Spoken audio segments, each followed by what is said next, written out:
ప్రియ భగవద్బంధువులారా,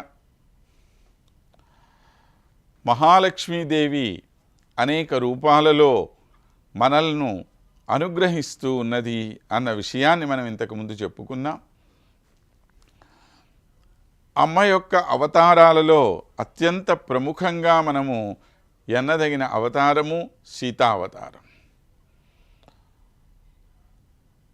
రామాయణం వంటి అద్భుతమైన కావ్యాన్ని రచించిన వాల్మీకి మహర్షి సైతము సీతాయాశ్చరితం మహత్ అనే తల్లి యొక్క వైభవాన్ని గురించే ప్రత్యేకంగా మనకు తెలియజేయటం జరిగింది. రాసినటువంటి కథ రామకథ అయినప్పటికీ కూడా అందులో తెలియజేయబడినటువంటి సీతాచరిత్రమే అతి గొప్పది అని మనకి తెలియజేస్తూ ఆ తల్లి యొక్క వైభవాన్ని గురించి మనకి చెప్తున్నారు. మాతర్మైథిలి రాక్షసీ త్వయి తథైవార్ద్రాపరాధాస్త్వయా రక్షంత్యా పవనాత్మజాత్ లఘుతరా రామస్య గోష్ఠీకృత కాకం తం చ విభీషణం శరణమిత్యుక్తి క్షమౌ రక్షతః సానస్సాంద్రమహాగస సుఖయతు క్షాంతి తవాకస్మికీ. సీతావతారంలో మరీ ప్రధానంగా మనందరం చెప్పుకోదగినటువంటి విషయం ఆ అమ్మకు ఉన్నటువంటి ఓర్పు, క్షమ. ఈ క్షమాగుణమే అత్యంత ప్రధానంగా మనకి సీతావతారంలో కనపడుతుంది.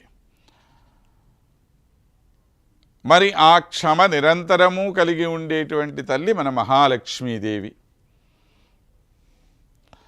అటువంటి మహాలక్ష్మీదేవి సీతావతారంలో ఎంత గొప్పగా రాముడిని మించిపోయినటువంటి ఒక గొప్ప చరిత్ర మన ముందు ఉంచిందో ఇక్కడ మనం ఒక్కసారి గుర్తు చేసుకుంటున్నాం.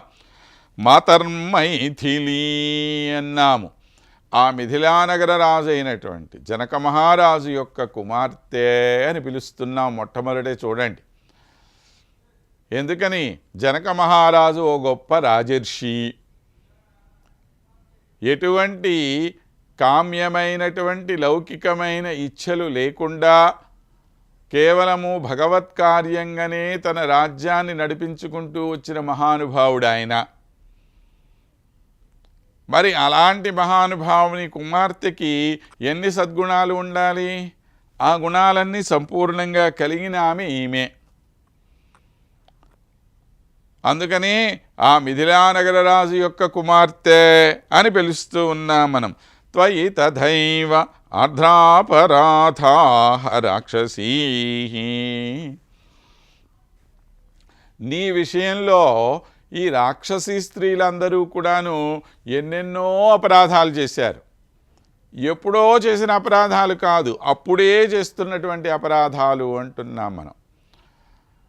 అంటే సాధారణంగా మన పట్ల ఎవరన్నా ఓ తప్పు చేశారనుకోండి, కొద్ది రోజులు అయిపోతే మనం మర్చిపోతాం. తర్వాత మనకేం గుర్తుండదు కదా అది. లేదు, ఒకవేళ గుర్తున్నా మొదట్లో మనకున్నటువంటి తీవ్రత తర్వాత రోజుల్లో ఉండదు. అంత మరీ ఎక్కువగా మనం గుర్తుపెట్టుకొని ఉండం దాన్ని. నెమ్మదిగా ఆ తీవ్రత తగ్గిపోతూ ఉంటుందన్నమాట. ఆ పాత తప్పుల్ని మర్చిపోయేటువంటి అవకాశం ఉంది. లేదు, ఒకవేళ ఎవడన్నా తప్పు చేసినటువంటి వాడు మన దగ్గరికి వచ్చి అయ్యా నా వల్ల తప్పైపోయింది క్షమించండి అని గనక వేడితే, అయ్యో పాపం వీడేదో తప్పు చేసేసాళ్లే పోనీ వదిలేద్దాము అని చెప్పి మనం వాడిని వదిలేయచ్చుగాక. ఆ అవకాశం కూడా ఉన్నది. కానీ ఇక్కడ ఈ రాక్షసి స్త్రీలు అలాంటి వాళ్ళు కాదు కదా. వాళ్ళు ఎప్పుడో తప్పులు చేసిన వాళ్ళు కాదు. లేదా అమ్మా మేము తప్పు చేశాం మమ్మల్ని క్షమించు తల్లి అని చెప్పి ఈమెను వేడుకున్న వాళ్ళు కూడా కాదు. ఆ త్రిజట ఎంతో చక్కగా నచ్చజెప్పింది రాక్షస స్త్రీలందరికీ.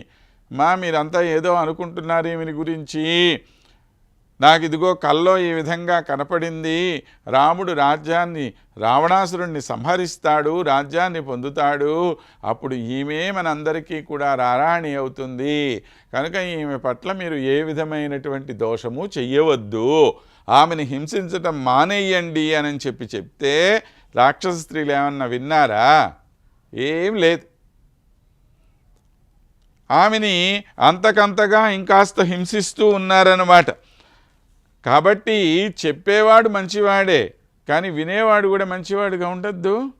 గురువుగారు మంచి మాటలు చెప్పారు, శిష్యులు వింటే బాగుపడతారు, వినకపోతే ఏమైనా బాగుపడతారా? లేదు కదా. కాబట్టి పైన వాళ్ళు చేసినటువంటి మంచి పనుల్ని కింద వాళ్ళు అందిపుచ్చుకుంటే దానివల్ల ప్రయోజనం ఉంటుంది, కానీ లేకపోతే ఏం ప్రయోజనం ఉంటుంది మనకి దానివల్ల?